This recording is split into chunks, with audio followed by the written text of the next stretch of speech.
ANMR ನ್ಯೂಸ್ಗೆ ಸ್ವಾಗತ. Embroidery missions materials ಮಾರಾಟ ಜೊತೆಗೆ ಬ್ಲೌಸ್ಗೆ ಡಿಸೈನ್ ಮಾಡೋದರ ಜೊತೆಗೆ ಟೀ ಶರ್ಟ್ಸ್ ಮೇಲೆ ಲೋಗೋಸ್ ಮತ್ತು ಎಲ್ಲ ರೀತಿಯ ಎಂಬ್ರಾಯ್ಡರಿ ಡಿಸೈನ್ಗಾಗಿ ಒಮ್ಮೆ ಭೇಟಿ ಕೊಡಿ. Mannada embroidery machines and solutions, MG ರಸ್ತೆ, ಬಾಲಾಜಿ ಲಾಡ್ಜ್ ಮುಂಭಾಗ, KMD ಕಲ್ಯಾಣ ಮಂಟಪದ ಬಳಿ, ಚಿಂತಾಮಣಿ. ಸದರಿ ಮಳಿಗೆಯಲ್ಲಿ ಯೂನಿಕ್ ಗೋಲ್ಡ್ ಫ್ರೂ, unique light, original Germany technology ಕಂಪನಿಯ ರೈಡರಿ ಮಿಷನ್ಗಳು ಅತಿ ಕಡಿಮೆ ದರದಲ್ಲಿ ಮಾರಾಟ ಮಾಡಲಾಗುವುದು. ಸಂಪರ್ಕಿಸಿ Mannada embroidery machines sales and solutions, Chintamani.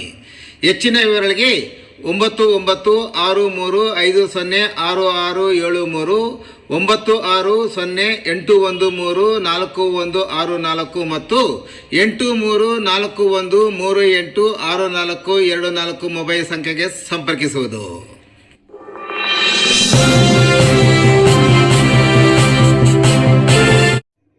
Doctor BR Ambedkar ಪ್ರೌಢಶಾಲೆಯ ಹಳೆಯ ವಿದ್ಯಾರ್ಥಿಗಳಿಂದ ಗುರುವಂದನಾ ಕಾರ್ಯಕ್ರಮ. ಪಾಠ ಹೇಳಿ ಜ್ಞಾನಾರ್ಜನೆ ಮಾಡಿಸಿ ಬದುಕಿಗೆ ಬೆಳಕಾದ ಶಾಲಾ ಶಿಕ್ಷಕರನ್ನು ಎಂದಿಗೂ ಮರೆಯಬಾರದು ಮತ್ತು ನಿಮ್ಮ ಮಕ್ಕಳನ್ನು ಸಂಸ್ಕಾರವಂತರಾಗಿ ಬೆಳೆಸಿ ಎಂದು ಕೈವಾರದ ಡಾಕ್ಟರ್ BR ಅಂಬೇಡ್ಕರ್ ಪ್ರೌಢಶಾಲೆಯ ಕಾರ್ಯದರ್ಶಿ ರೋಜಾರವರು ನುಡಿದರು.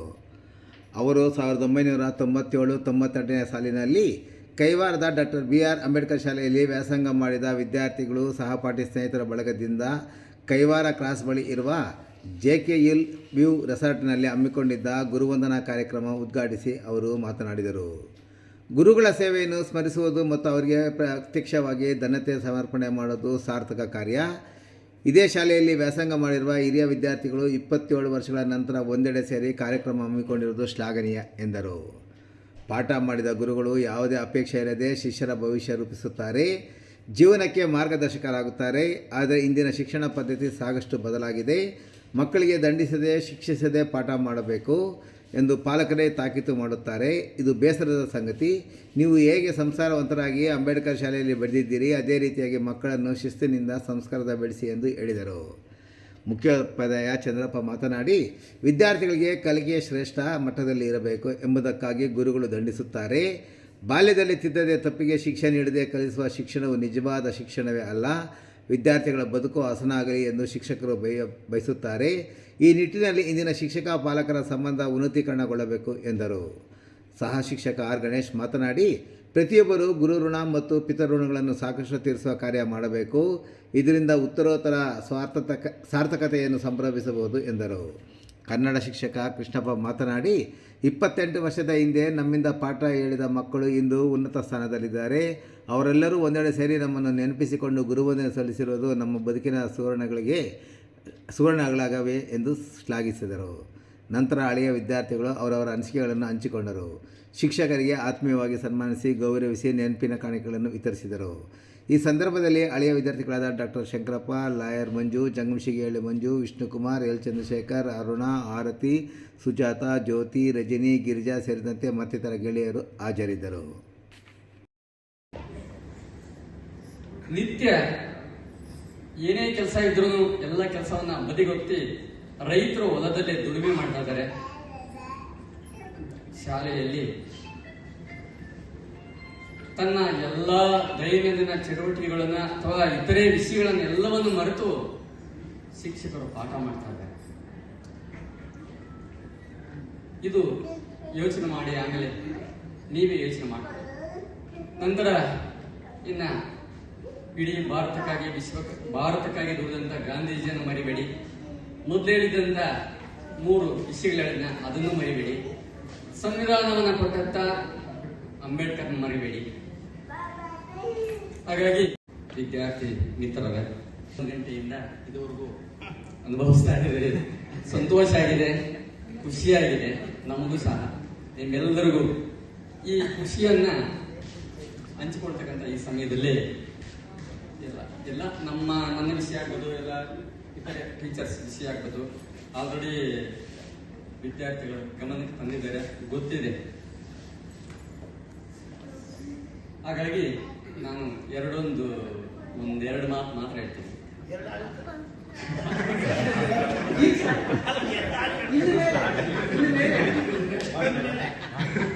ಈಗ ಗಡಿಯಲ್ಲಿ ಯೋಧರು ರಕ್ಷಣೆ ಮಾಡೋದಕ್ಕೆ ಕಾಯ್ತಿದ್ದಾರೆ. ಆಗಲಿರಳೇನಂದೆ ಬಂದು ನಿತ್ಯ ಏನೇ ಕೆಲಸ ಇದ್ರೂ ಎಲ್ಲ ಕೆಲಸವನ್ನ ಬದಿಗೊತ್ತಿ ರೈತರು ಹೊಲದಲ್ಲೇ ದುಡಿಮೆ ಮಾಡ್ತಾ ಇದ್ದಾರೆ. ಶಾಲೆಯಲ್ಲಿ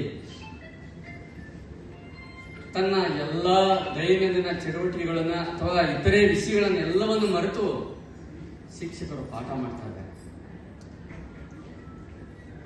ಇದು ಯೋಚನೆ ಮಾಡಿ, ಆಮೇಲೆ ನೀವೇ ಯೋಚನೆ ಮಾಡಿ. ನಂತರ ಇನ್ನ ಇಡೀ ಭಾರತಕ್ಕಾಗಿ ದುಡಿದಂತ ಗಾಂಧೀಜಿಯನ್ನು ಮರಿಬೇಡಿ. ಮೊದಲು ಹೇಳಿದಂತ 3 ವಿಷಯಗಳನ್ನ ಅದನ್ನು ಮರಿಬೇಡಿ. ಸಂವಿಧಾನವನ್ನ ಕೊಟ್ಟಂತ ಅಂಬೇಡ್ಕರ್ನ ಮರಿಬೇಡಿ. ಹಾಗಾಗಿ ಅವ್ರು ಕಳಿಸ್ಬಿಟ್ರು, ನಿನ್ನ SLC ಪಾಸ್ ಆಗಲ್ಲ ಹೋಗೋ ಅಂತ. ಯಾಕಂದ್ರೆ ಸೆಕೆಂಡ್ 8th ಅಲ್ಲಿ ಇದ್ದಿದ್ದು ಏನು 240 ಮಾರ್ಕ್ಸ್ ಏನೋ ಬಂದಿತ್ತು ಅಷ್ಟೇ ನನಗೆ.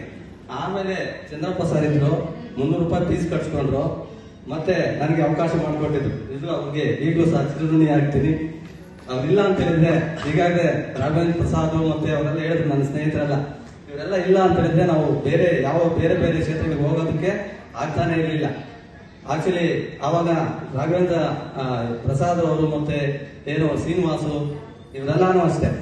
ಅವರು ಗೊತ್ತಿರಿ ಎಷ್ಟು ಕಷ್ಟ ಬಿದ್ದು ನಾವೆಲ್ಲ ಬಾಕ್ಸ್ ಎಲ್ಲ ಹಂಚ್ಕೊಂಡು ತಿಂತಾ ಇದ್ವಿ. ಊಟಕ್ಕೆ ಅವಾಗ ತುಂಬಾನೇ ಬಾಧೆ ಇತ್ತು ನಮ್ಗೆಲ್ಲ. ಊಟ ಇರ್ತಾ ಇರ್ಲಿಲ್ಲ. ಸಾಯಂಕಾಲ ನೈಟ್ ಕ್ಲಾಸ್ ಇದ್ ಮಾಡುವಾಗ ಊಟ ನಾವೇ ಹಂಚ್ಕೊಂಡು ತಿಂತಾ ಇದ್ವಿ. ಅಂತ ಪ್ರಾಬ್ಲಮ್ ಇರ್ತಾ ಇತ್ತು. ಅದರಲ್ಲೂ ಆ ಚಂದ್ರಶೇಖರ್ ನನ್ನ ಪಕ್ಕದಲ್ಲೇ ಕುತ್ಕೊಂಡಿದ್ದ. ಅವನು ಮೊದಲು ಕುಳ್ಳಿಗಿದ್ದ, ಇವಾಗ ಬುದ್ಧಕ್ಕೆ ಆಗ್ಬಿಟ್ಟವ.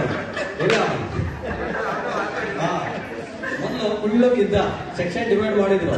ಒಂದ್ ಸೆಕ್ಷನ್ ಅಲ್ಲಿ ನನ್ನ ಮಾನಿಟರ್ ಮಾಡಿದ್ರು, ಇನ್ನೊಂದು ಸೆಕ್ಷನ್ ಅಲ್ಲಿ ಶಂಕರಪ್ಪ ಮಾಡಿದ್ರು. ನನ್ನ ಸೆಕ್ಷನ್ ನನ್ನ ಪಕ್ಕದಲ್ಲೇ ಇದ್ದ, ಇಷ್ಟೇ ಇದ್ದ. ಇವಾಗ ನೋಡು ನನಗಿಂತ ಉದ್ದ ಆಗ್ಬಿಟ್ಟು.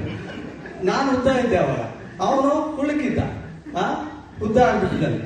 ನಿಜವಾಗ್ಲೂ ಹೇಳ್ಬೇಕಂದ್ರೆ ಎಲ್ಲ ಒಂದು ಶಾಲೆಗಳಿಗಿಂತ ನನ್ಗೆ ಆ PUC ಓದ್ಬೇಕಾದ್ರೆ ಅಲ್ಲೂ ಫ್ರೀ ಸೀಟ್ ಸಿಕ್ತು, ಒಳ್ಳೆ ಲೆಕ್ಚರರ್ ಸಿಕ್ಕಿದ್ರು, ಒಳ್ಳೆ ಒಂದು ಕೋಚಿಂಗ್ ಸಿಕ್ತು. ಮತ್ತೆ ಆ ಇಂಗ್ಲಿಷ್ ಅಂತ ಹೇಳಕ್ ಹೋದ್ರೆ ಇದುವರೆಗೂ ನಾನು ಎಲ್ಲೂ ಟ್ಯೂಷನ್ಗೆ ಹೋಗ್ದಿರ. ನಮ್ಮ PUC ಆಗಿರೋದು ಎಲ್ಲ ಟ್ಯೂಷನ್ ಹೋದ್ರೆ ಸರ್. ಇವಾಗ ಇಲ್ಲಿ ಮೆರಿಟ್ ಸ್ಟೂಡೆಂಟ್ ಇದ್ದಾರೆ, ಅವ್ರಿಗೇನು ಅಷ್ಟು ಟ್ಯೂಷನ್ ಅವಶ್ಯಕತೆ ಇಲ್ಲ, ನಾವು ಅವರೇ ಸ್ಟೂಡೆಂಟ್. ನೀವೊಂದು ಇಂಗ್ಲೀಷಲ್ಲಿ ಏನು ನನಗೆ ಅವತ್ತು ಮಾಡ್ಬಿಟ್ಟಿದ್ರೆ ಪಾಠ, ಗ್ರಾಮರ್ ಆಗಿರ್ಬೋದು, PUC ಆಗಿರ್ಬೋದು, LLB ಆಗಿರ್ಬೋದು, ಎಲ್ಲೂ ಟ್ಯೂಷನ್ಗೆ ಹೋಗಿದ್ರೆ ನನ್ನ ಸಹ ಇದರಲ್ಲಿ ಓದ್ಕೊಂಡು ನಾನು ಟಾಪರ್ ಆಗಿ ಆಚೆ ಬಂದಿದ್ದೀನಿ. LLB ಅಂದ್ರೆ ನಿಮಗೆ ಆವರೇಜ್ ಮಾರ್ಕ್ಸ್ ಎಷ್ಟು ಗೊತ್ತಾ? 45 ಈಕ್ವಲ್ ಟು ಸೆಕೆಂಡ್ ಕ್ಲಾಸ್. ಎಲ್ಲ ತೀರಿ ಇರ್ತದೆ, 4 ಕ್ವಶನ್ 5 ಕ್ವಶನ್ ಇರ್ತದೆ. ಫುಲ್ ಚಾಪ್ಟ್ರೇ ಬರೀಬೇಕು. ಅಂತ ಇದ್ರಲ್ಲೂ ಕೂಡ ಎಲ್ಲೂ ಕೂಡ ನಾನು ಬ್ಯಾಕ್ ಆಗಿದ್ದೆ. ನಮ್ಗೆಲ್ಲರೂ ಬೈಯೋರು, ಈ ನನ್ನ ಮಗನ ಹಾಸ್ಟೆಲ್ ಓದ್ಕೊಂಡು ಗೌರ್ಮೆಂಟ್ ಫೀಸ್ ಕಟ್ಕೊಂಡು ಇವನು ಕಾಲೇಜ್ ಟಾಪರು ಅಂತ. ಅದೇನಂದ್ರೆ ಇವ್ರು ಬ್ಯಾಕ್ತಿರೋ ಬೇಸಲ್ಲಿ ಬಂದೆ ನಾವು ಅಷ್ಟೇ. ಆ ಬೇಸಿಕ್ ಯಾವ ಚೆನ್ನಾಗಿತ್ತು ಆ ಇದ್ರಲ್ಲಿ ಹೋದ್ವಿ. ಆ ಒಂದು ಇದುವರೆಗೂ ನಾವು ಸಾಯೋವರೆಗೂ ನಿಮ್ಮ ಋಣದಲ್ಲೇ ಇದ್ದಿತ್ತು ಸರ್. ಅದು ಬೀಸಕ್ಕಂತೂ ಆಗಲ್ಲ. ದಯವಿಟ್ಟು ಮತ್ತೊಂದು ವಿಷಯ, ನಮ್ಗೆ AG ಮಾಸ್ಟರ್ ಏನಂದ್ರೆ ವಿಜ್ಞಾನ ಮಾಡೋರು, ಫಿಸಿಕ್ಸ್ TCS ಮಾಸ್ಟರ್ ಮಾಡಿದ್ರೆ ವಿಜ್ಞಾನ ಮಾಡೋರು. ಅವ್ರು ಏನನ್ನೋರು ಗೊತ್ತಾ? ಅಕಸ್ಮಾತ್ ಅವರು ಬೈಯೋದು ರೀತಿ ಕೆಟ್ಟದಾಗ ತಿಳ್ಕೊಬೇಡ್ರಿ. ಹೋಗ ಗುಬ್ಬೆ ಮುಂಡೆ ಹಾಳಾಗ ಹೋಗ್ಬಿಡ್ತಿ, ಹೋಗೋ ಇದೇ ಮಾತ್ರ ಬೈತಾ ಇತ್ತು. ಕತ್ತೆ ವಯಸ್ಸಕ್ಕೆ ಹೋಗ ನೀನು ಕೆಲ್ಸಕ್ಕೆ ಬರಲ್ಲ ಹೋಗೋ ನಾವು. ಕಿವಿಯಲ್ಲಿ ಹಿಂಗೆ ಕರ್ಸ್ಕೊಂಡು ಪ್ರೈವೇಟ್ ಸ್ಕೂಲಲ್ಲಿ ಒಳ್ಳೆ ಪಾಠ ಮಾಡ್ತಕ್ಕಂಥ ಗುರುಗಳಿದ್ದಾರೆ ಅಂತ ಒಂದು ನಾವು 2ನೇ ಬ್ಯಾಚ್ 3ನೇ ಬ್ಯಾಚ್ ಅನಿಸುತ್ತೆ ಸರ್. ಆ ಒಂದು ಇದರಲ್ಲಿ ನಮಗೆ 20 ರೂಪಾಯಿ ಫೀಸ್ ಕಟ್ಕೊಂಡು ತಿಂಗಳಿಗೆ 20 ರೂಪಾಯಿ ಫೀಸು. ಆ ಫೀಸ್ ಕಟ್ಟೋದು ಬಡಸ್ತನ. ಬೇರೆಯವ್ರ ಮನೇಲಿ ಹೆಂಗಿತ್ತೋ ಗೊತ್ತಿಲ್ಲ. ನಮ್ಮ ಮನೇಲಿ ಮಕ್ಕಳು ಜಾಸ್ತಿ. ನಮ್ಮ ಅಪ್ಪನಿಗೆ 11 ಜನ ಮಕ್ಕಳು, 6 ಜನ ಹೆಣ್ಮಕ್ಳು, 5 ಜನ ಗಂಡು ಮಕ್ಕಳು.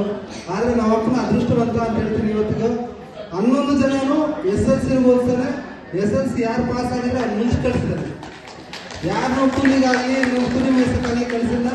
ನಮ್ಮ ಅಪ್ಪನಿಗೆ ಜೀವನ ಪರ್ಯಂತ ಋಣಿಯಾಗಿರ್ತೀನಿ. ಯಾಕಂದ್ರೆ ಅಂತ ತಂದೆ ತಾಯಿಗೆ ಯಾರಿಗೂ ಸಿಗಲ್ಲ. ಇವತ್ತು ನಮ್ಮ ತಂದೆ ಇಲ್ಲ, ನಮ್ಮ ತಾಯಿ ಇದ್ರು ಇಲ್ದಂಗೆ. ಸೊ ಶಾಡೋ ಒಂದು ನಿಮಿಷ. ಆ ಒಂದು ಕಷ್ಟಗಳಿರ್ಬೇಕಾದ್ರೆ ನಮಗೆ ಒಂಥರ ಈ OSS ಅಂತೀವಿ, ಮರುಭೂಮಿಯಲ್ಲಿ OSS ಅಂದ್ರೆ ಆ ಥರ ಕಾಣಿಸುತ್ತೆ ಒಂದು ಅಂಬೇಡ್ಕರ್ ಶಾಲೆ ಅಂತ ಹೇಳಕ್ಕೆ ಇಷ್ಟಪಡ್ತೀನಿ.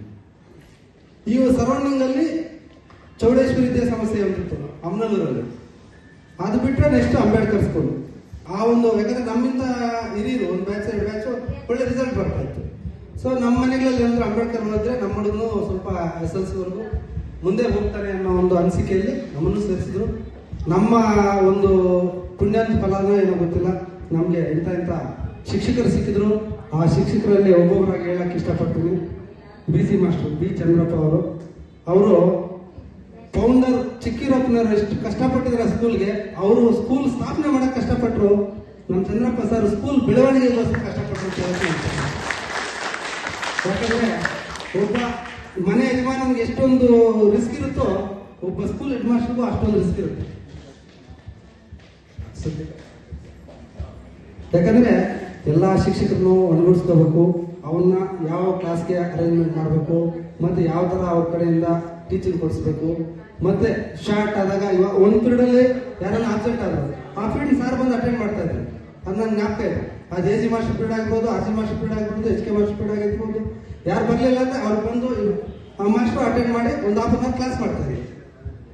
ಆ ಒಂದು ರಿಸ್ಕ್ ಇಟ್ಕೊಂಡು ಮಾಡಿದ್ದಕ್ಕೆ ಇವತ್ತು ಆಲ್ಮೋಸ್ಟ್ ಅಲ್ಲಿ ಹೇಳ್ತೀನಿ ಸರ್, ನಿಮ್ಮ ಒಂದು ಅಡಿಯಲ್ಲಿ ಬೆಳೆದಂತ ನಾವು ಮಕ್ಕಳೇನಿದ್ವಿ ಆಲ್ಮೋಸ್ಟ್ ಇದರಲ್ಲಿ 80% ರಿಸಲ್ಟ್ ಕೊಟ್ಟಿದ್ದೀವಿ ಸರ್. ನಾವು 100% ಕೊಟ್ಟಿಲ್ಲ, 80% ನಿಮ್ಮ ಋಣ ತೀರ್ಸಕ್ಕೆ ನಾವು ರೆಡಿ ಇದ್ದೀವಿ. ಅದು ಹೇಳಕ್ ನಾನು ಇಷ್ಟಪಡ್ತೀನಿ.